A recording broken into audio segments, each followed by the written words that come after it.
Alis na.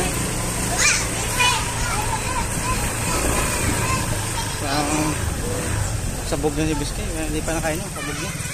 Hindi ay dadaan. Tigdadalawa lang.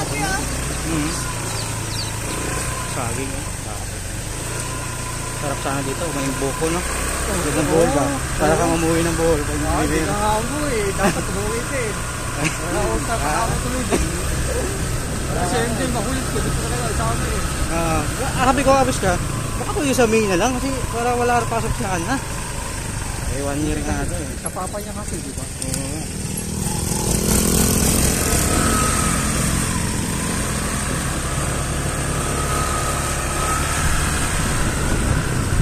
Wala akong drive ko. Yan, sinubukan ko na nga kanina yan eh, yung taas eh. Pero nakapag-ikot ako dyan. Nakaikot ako. Yung taas. Kaabot ko naman kasi May bago ka, no? Oo, may bago. Mabigat pa ito.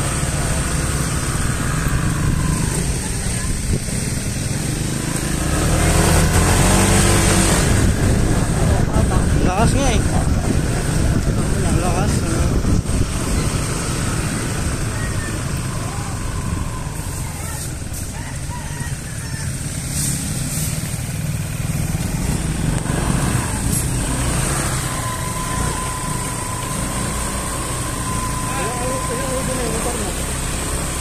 Ano, insin siguro yan? O Bata to.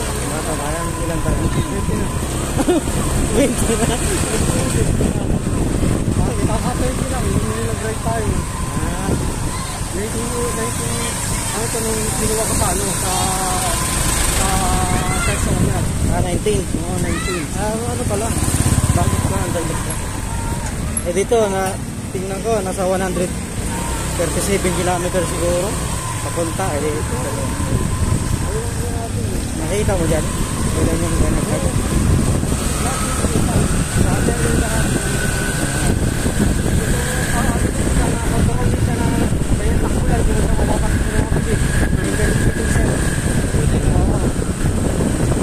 Kulang yan hanggang 40 lang. Hindi mo na kahit yan isagad mo din ito. Pabilis? Oo, 40 lang po. Just para. Wala.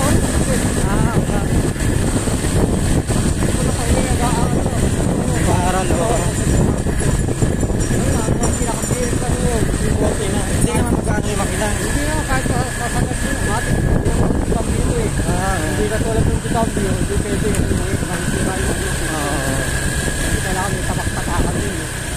Kung babawas ka, kung paano bawas, paano pa gano'n.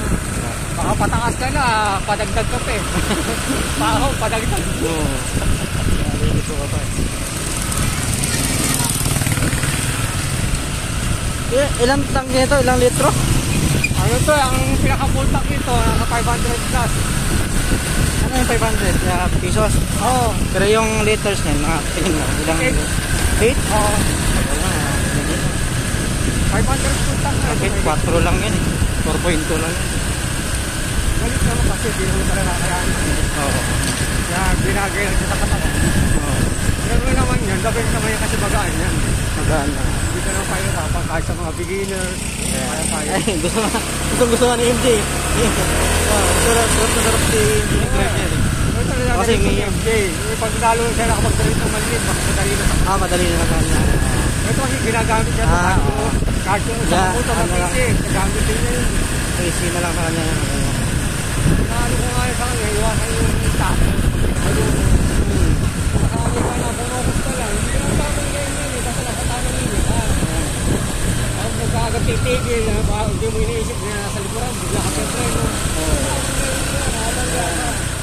Kaya pakaramdaman mo rin nasa likod mo, bago ka bigla ka titigil.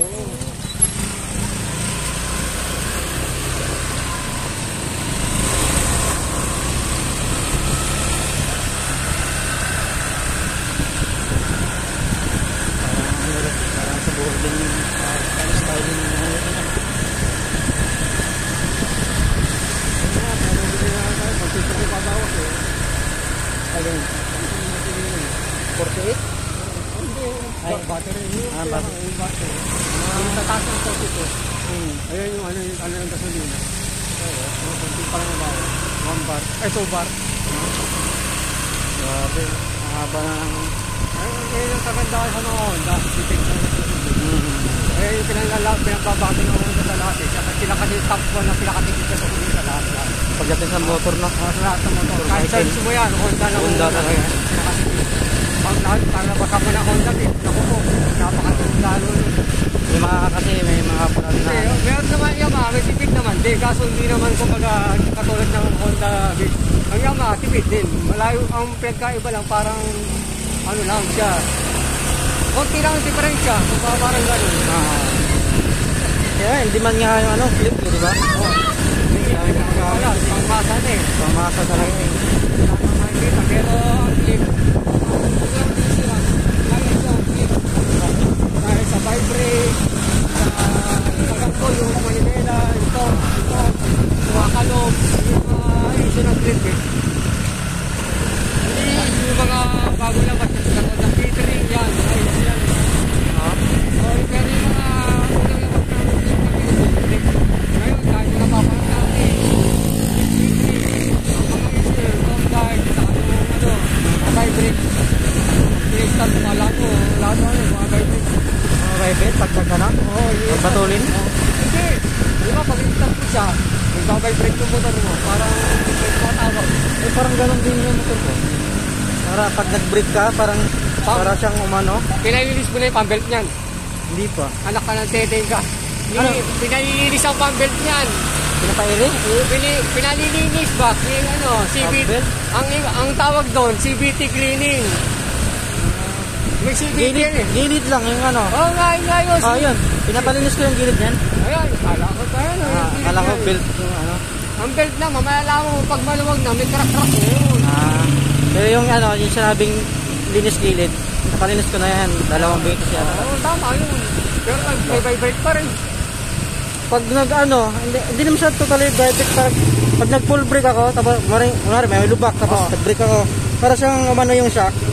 Para siyang, parang umaano siya. Anong klase tulog mo? Ano pa ma-explain yan? Para siyang, na ano, parang na, ano ba to? Hindi, kaya mo yan. Basta parang ganun, parang na ano yung shock eh. Di ba dumudulas? Hindi dumudulas yung pambelt sa, ano, sa bell. Ay, yung pambelt, hindi dumudulas sa bell. Kaya siya nagbabibrate pag pinipreno mo. Hindi ba ganun? Parang ano, pag nagbabreno ka yung shock ba? Oo, yung shock niya parang bumababa. Nag-preno ako ng ano, tapos kunwari may lubak, tapos nag-preno ako, parang bumababa yung shock niya. Sa harapan? Oo, sa harapan. Ay, kulang na sa hangin yan. Hangin. Oo, papalagyan mo na, papanin mo na yan. Tawag nito. Hindi kaya yung sa lightning ng ano, ng Hindi, shock, ano mo na, gear, shock mo na, ano, shock mo na. shock na yan. Oo, wala ka lang kumbaga, mahina na yung pag yung inaano mo ito, matagal tumaas. Oo. Shock mo na nga. Papalagyan Parang mo. akala mo nalupak ka lang Oo. lalo kasi ano. Ano yun, nilalagyan nyo, papalitan ng langis. Meron nag-ano yan, nag-remap yan. Mura meron. lang yun po. Wala pa 200. Pa-check ko nga.